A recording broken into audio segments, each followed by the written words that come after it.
যারা জয় শ্রীরাম বলবেন তাদের প্রত্যেকের বাড়িতে হাতে তীর ধনুক রাখার সংকল্প গ্রহণ করতে হবে, তবেই জয় শ্রীরাম বলার মুখে আপনাদের শোভা পাবে, নচেত।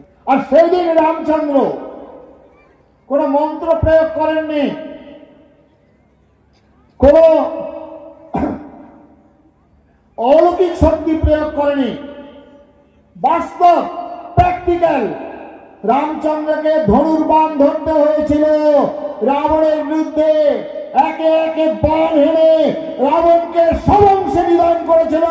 যারা জয় শ্রীরাম বলবেন তাদের প্রত্যেকের বাড়িতে হাতে তীর ধনুক রাখার সংকল্প গ্রহণ করতে হবে, তবেই জয় শ্রীরাম বলার মুখে আপনাদের শোভা পাবে, নচেত পাবে না।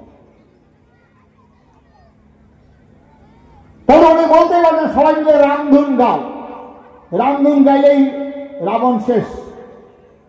কিংবা তিনি তো মন্ত্র প্রয়োগ করতে পারতেন, আলবিস তালবি টেকামারা গোয়াদি ভেড়া মাছ খাস না, বাসতলা যাস না, থো, রাবণ ভ্যানিশ। হয় না, প্র্যাকটিক্যাল হয় না।